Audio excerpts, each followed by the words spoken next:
The typical comic book page rate is notoriously low, so it's up to us as comic book artists to find unique and interesting ways to use our talents to generate supplementary income. One of those ways we're going to talk about today, and that is remarks.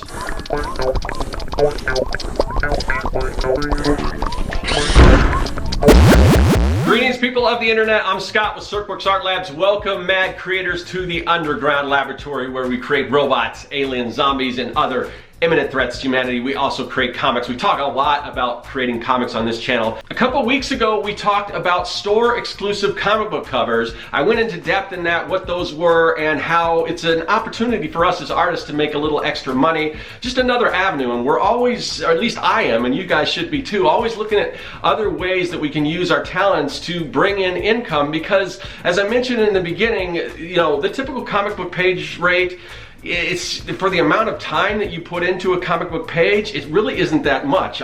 So I do my own comics for the most part. I don't really do a lot of commission stuff, but there is one commission that I just kind of got involved with recently that I think may be kind of a good thing, and I want to share that with you, and that is comic book remarks. So what are comic book remarks? Well, a remark it's just a small personal drawing that you can add to like a comic book cover or a print, and it just adds a little extra, something, you know, for the comic book buyer, something that you can add, and something that, you know, fetches a decent price, and you can make some additional money off of doing these. So I'm going to talk about how to do it. I'm going to show some of the work that I'm doing, some of the work that other people have done, and just introduce you to this as an option, and talk about, you know, what's involved, how to create it, what supplies to use, how much you can charge for these, all that good stuff. So let's get into that right now. But wait, before we do that, I do want to mention, you know, I mentioned those store exclusive covers I do have right now. This is a Betty and Veronica Summer Fun store exclusive cover that I did for Surprise Comics. It is on pre-sale right now. I will leave a link to that. But the great thing about this is if you order before July 4th, $5 of every sale from this comic book goes towards Next for Autism, raise money for autism for that cause, and it's just a great cause. So I'm just happy to be involved with this. They're going for, I think, about $15. It's I think it's $20 signed by me. That's just what the you know, that's what Surprise Comics charges for that fee. I typically don't charge for, you know, usually if you come see me and I'm signing comics, I don't usually charge for that. We'll talk a little bit more about that. But anyway, if you, like I said, if you want to get this, raises money for a great cause, but you got to get that before July 4th. So check it out. There will be a link in the description. You can do that. But one thing that I'm doing with those is I'm doing these remarks, and you can see one right here. See, this is just a little Archie popsicle. This whole theme is, you know, ice cream truck and everything. So I wanted to do not each, there's a lot of Archie characters, but the majority of the more popular ones I wanted to do as these little remarks. So that's kind of what they look like. Like I said, I'm gonna go into a little more depth on that, show you my process, show you some other really cool remarks that friends of mine are doing. And so yeah, now let's get to it. All right, so as I mentioned, a lot of artists will earn extra money by charging for autographs. If you've ever been to a comic convention, the really in-demand artists, sometimes they will charge. I mean, it can be anywhere from up to $50. I know maybe like huge celebrities, they can charge that. I don't know if comic book artists per se are charging that type, but it just depends. There are some artists out there that charge for the autographs. I don't really do that unless, like I said, if it's just something that a store is doing and I don't have any say in that.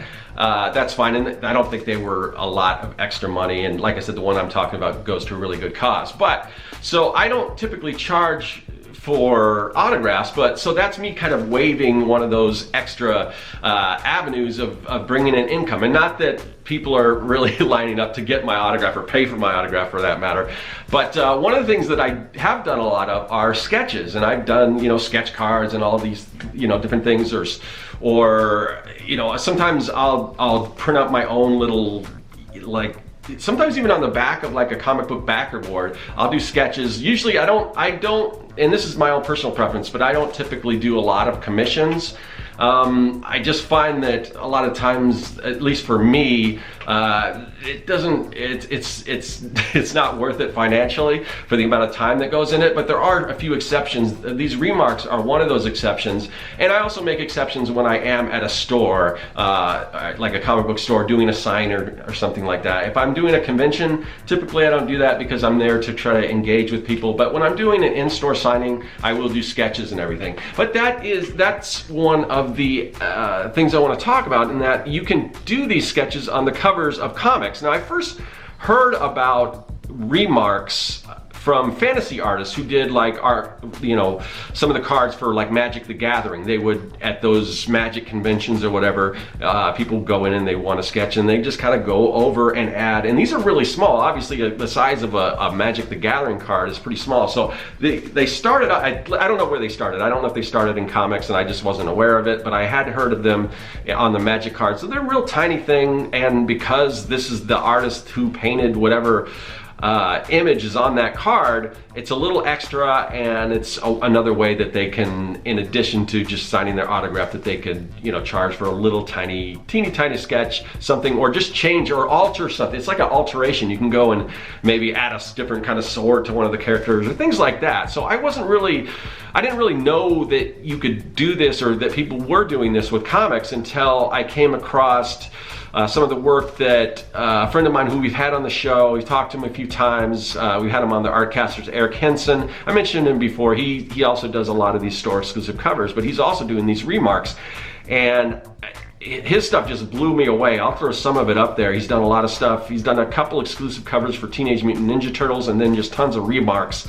And his are some of the best that I've seen, honestly. And this stuff just blows me away. Because remarks can vary. Sometimes it's just a simple, just with your Sharpie, as you're signing the thing, you just do a really quick outline of your character. I've seen where people will do maybe a little more detailed, like if it's a Batman or something, like a profile or something like that. But they typically aren't very detailed. Eric's are. I mean, they're just, amazing. So the company or the comic book store, Surprise Comics, my local comic book store, who they commissioned Eric to do a lot of these remarks, wanted me to do some on the Archie cover that I did.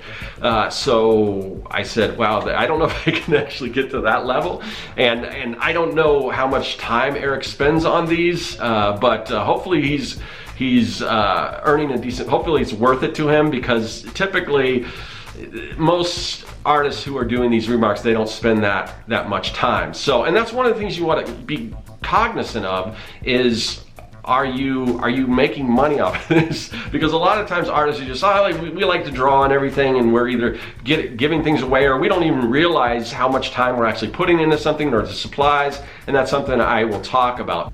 So right now you can sort of see the process. It's sped up quite a bit, but the process of me creating some of these remarks for the Betty and Veronica cover that I did. Now, remarks, what you can charge for them, that varies. If you're a super in-demand artist, like a world famous artist, you could probably charge, I imagine, whatever you want. But typically they go from anywhere from, a simple, real quick doodle sketch, maybe like $5 for something like that, up to like $50, and then maybe more beyond that. I think Eric probably charges $50. I think that's a bargain if that's what he's charging for them, because as you saw, they're just amazing works of art. So for mine, I'm charging $25 each. And as far as what a comic book sells for with a remark on it, if you're buying it directly from the artist, then it's probably going to be whatever that artist charges. If there's a middleman involved, in my case, I'm doing these for Surprise Comics, they're gonna turn around and sell them. So they might mark it up another, I don't know, $10 or whatever. But they can, typically you can mark them up, anywhere from 50, 75, something around that, depending on the sketch, depending on the artist, depending how good the artwork is. Even if you're like me, who's probably not a world famous artist that a lot of people know, I still think the artwork is pretty good, and it's something that somebody's gonna wanna have. So hopefully they're willing to pay a little extra, like a premium for that. Now on the secondary market, so once these are in limited quantity, so once they sell out, if an artist only does so many remarks and they sell out, then you've got people that buy them and they want to flip them, turn them around, and those can go upwards of thousands of dollars. So one of the things you might want to think of or consider doing is when you do these, if you are doing an exclusive cover or just a regular cover, hold a few of those aside, and you know, and you can either make remarks on them or just hold them, and then if all of the other ones sell out and they're going for a lot of money, you know, if they're going for thousands of dollars, then maybe you can put some out there for $500 or whatever, or bring the price down so it's not anywhere near what they're selling. But that's a good way, if the stuff if your work is in demand like that. That might not be the case. I'm sure it's not going to be the case for me, but something to think about. So as far as the tools you use, like I said, it could be something as simple as just a Sharpie, just a little, you know, a quick character sketch, but it has a lot to do with what's already on the cover. Some covers actually, there are exclusive covers where they leave a little room for remark, but most of the time you've got to block out part of that cover in order to do your drawing on. So one of the ways to do that is with like a whiteout pen. I ended up using a mailto One for All acrylic paint marker. I think I got these on Amazon. They were around $9, so they're a little pricey. I think you can get just a regular Sharpie, not Sharpie, yeah, I think it's a Sharpie, like a whiteout correction pen that's, you know, in white. And basically what you do is you use that to block out your shape and everything, which you can kind of see. So you have to block that out so you can draw over it. And in doing this, I found that I don't know how great these acrylic paint markers really work, as opposed to, I think in the future, to block those areas off, I might just use like a Pro White or a Proof White, which is, it's like a white acrylic ink that you can use to correct things on bigger scale for like comic book art. But I think you know, with a brush and everything, think you can get a little coverage, a little better coverage. But I think in a pinch, and because it is a little more portable, if you are doing like, you know, comic conventions or whatever, sometimes it doesn't make a lot of sense to have a bucket, like a little thing of paint and a brush and all that, because it can get messy. So those pens, they do come in handy. But if I'm in a certain situation where I can do that at home or whatever, I might opt for using like a Pro White or whatever. And then on top of that, now what I decided to do is I just went through the pencil after I blocked everything out, and there is a trick to this. I mean, you have to practice a little bit, because you got to look at the drawing, like how much do I need to block out before I start doing my sketches. So you kind of have to think about that. There's a lot of pre-planning involved, and you get better at it. I found I did the more of these I did. So I block out the general shape. Now the good thing is, if you go in after that and you start doing your pencil sketch and everything, your rough pencil sketch, then if it doesn't line up or whatever, it's real easy to fix. All of this, you don't have to worry too much, because anytime if you mess up or anything at any stage, you can go in with that white paint acrylic pen and just add a little extra, go over anything. So you really can't make a mistake that's just devastating, and sometimes there was one part where the pen went a little crazy and there was a little spatter, but I worked that into the drawing and it wasn't that bad. But if you get it in an area where you can't erase the paint, but if you need a little extra or whatever, or you need to go over something, you can do that. So I did mine a little backwards. I mean, you can go in and you can draw your sketch in pencil, and then you can go over it with ink, and then go over it with Copic markers or whatever. But I found that it takes a while for that ink to dry. So I did the colors first, and then I went over after the pencils, and then I went over it. And I started using like a Kuretake brush pen. I found it took a little long for that particular pen to dry. So I kind of switched over to microns, and you still have to wait a little bit. And like I said, I went with the color first, and then over that I use microns. Also, I found that the Kuretake, some pens, they just don't cover over that acrylic paint. Maybe there's a little, they're water-based, so you wouldn't think there's oil in it, but there's something in it that sometimes it just doesn't give coverage. But I found like the microns or like a Copic multi-liner work great for that, so I switched over to that, even though you can't get the line weight on those multi-liners and microns that you can with like a Fude pen or a Kuretake or something like that. So So it's just, you know, practice around, but if you are gonna ink first, I would suggest maybe even leaving it overnight if you have that kind of time, because you just don't want it to smudge. And I did some tests and everything, because this is all new to me. So that's sort of my process. And then after all of that, after I get the colors and, you know, I go over it with ink, then I went over one more time with the white acrylic pen and added little highlights, and then I just went over with the outline just to pop it out. But as I mentioned, you want to keep an eye on, you want to make sure that you're thinking, and it's in the front of your mind, of how much you're spending on supplies. Those $8 paint pens, those can add up. They seem to, I mean, I bought 2 of them. I don't think I ran out of, one seemed like it was going low, but then it ended up having some more juice in it to the end. So I did about, I think 15 of these sketches, of these remarks, and I don't think I totally went through both of those pens, so just keep that in mind. But like I said, I think the Sharpie acrylic pen is probably a little cheaper, probably not that $8. I haven't priced those, so just keep an eye on that. Also, Copic markers, they can be quite expensive. They go for also probably about $8 a piece. And I found that the Copics, I could get them to, I mean, you can see what I'm dealing with. The colors over, when you're going over that acrylic, it doesn't quite, it's a little lighter, so you have to, you know, do some tests and things like that, but it doesn't, it's got, you see a lot of brush lines. It doesn't have great coverage. So in the future, maybe I might do these with just all acrylic paint or gouache. That may take a little longer, but that's something I'm thinking about, because I think each one of these took about 30 minutes. Like I said, I'm getting paid $25 a piece, so that's about $50 an hour. That's about, I usually, with my artwork, I don't like to make less than $50 an hour, so that's kind of right in that sweet spot. But again, you also have to consider the materials. I didn't go through a lot of Copic markers. It doesn't soak things up, like, because you're just going over paint, so it doesn't soak in the markers like if you were doing just on regular copy paper. So I don't think I use a whole lot of Copic markers. Also, there's cheaper markers out there. One that I recommend is the Yahoo brush tip markers. They're a lot less expensive than Copics or Copics, however you pronounce it. I think it's Copics, but whatever, neither here nor there. So yeah, I mean, you can find other avenues, but just be aware of how long things are taking you and the supplies involved, because sometimes you find out I'm doing this for like less than minimum wage, and you don't want that. I mean, that's not what we're trying to do, and that's not what I try to do on the channel. I'm trying to find ways to kind of show you guys to, you know, you want to be able to, if this is what you want to do. If it's just a hobby, that's great too. But if you want to make money with your artwork, you got to think about these things. So you may be saying to yourself, well, that's great. I don't really have any comic books that I've done covers for that I can do these remarks on. I mean, I'm not quite at that point yet. And so can you do remarks on books that you have no involvement in?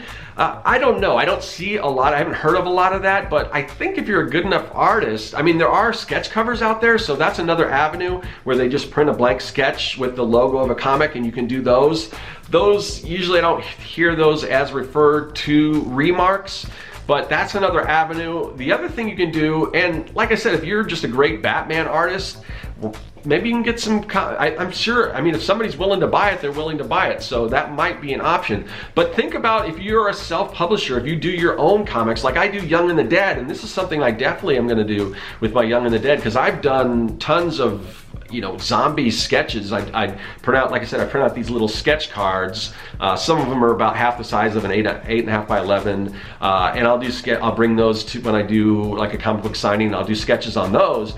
But with this, yeah, why not sketch some zombies directly on the covers? And the good thing about this is, think about this as maybe a reward for like a crowdfunding campaign that you have. So if you're doing a Kickstarter, and one of the things you always want to think about when you're doing Kickstarters, if you're doing Kickstarter for a comic book, you don't want to do a lot of like big posters or things that are oversized where you're going to have to ship something extra. So because these are the actual covers, and I've heard people do like variant covers and everything, but here's another option that you can offer as a reward. And the next time I do a Kickstarter, I'm definitely going to do this, where you can get an exclusive, you know, remark on the comic cover, and that's just anytime you can add unique rewards that people would want to your Kickstarter, your crowdfunding, Indiegogo, whatever route you take with that. I mean, that's great. So I just see a lot of potential in doing these remarks, and I had a lot of fun with it. Like I said, it's kind of that, for me, it's kind of that sweet spot where I'd like to be. But because this is my first time around doing these, there's a little bit of learning curve, but I think moving forward, I think I can speed up my productivity on these, get them done without sacrificing any quality, get those done a little faster and make a little more money. And if I'm more in demand, then maybe I can demand more for these remarks. So something I'm thinking about and something I want you guys to think about. All right, so there you go. That is a brief introduction to remarks, pretty much everything I know about the subject. Like I said, I'm just getting into this, but I felt like the stuff that I've gleaned from this is something that I can pass on to you, and you maybe can take it and run with it and maybe be quite successful doing something like, you know, remarks or sketch covers, anything like that, variant covers. There's all kinds of other opportunities that you can use in addition to just creating, you know, your sequential art and, you know, for comics and everything. Like I said, one more time, I just wanted to mention this Betty and Veronica Summer Fun, Friends Forever Summer Fun. It is exclusive to Surprise Comics. I'll leave a link, and if you get this book before July 4th, like I said, $5 of every sale goes towards autism and, you know, raising money for Next for Autism. Great cause. So, you know, do me a favor, if you want a copy of, if you want one of my covers, and if you want to also donate to a great cause, there it is. Also, if you contact the store or the website, if you want to contact them directly, if you're interested in getting some of these remarks, just email the store owner, just at Surprise Comics or whatever their URL or, you know, email is, and ask them about some of these. I've done, you know, a number of different Archie comics characters, you know, Archie, Jughead, Betty, Veronica, Sabrina the Teenage Witch, Josie and the Pussycats, all a bunch of different, you know, Archie covers as popsicles for these remarks. So check that out. And but yeah, let me know what you think about all this. Is this new to you? Have you heard of this before, remarks? Is it something you might want to look into doing? Let me know in the comments section, and I will see you guys later. That is all. Hey, thanks for watching. If you like what you saw and you want to see more, hit that subscribe button. Also, you can follow me at Serkworks on social media, and now you can support the work that I do on Patreon. If you like making comics, then go to Serkworks.com and pick up the Comic Maker Starter Kit. It's packed full of fonts, brushes, templates, and more, and best of all, it's totally free.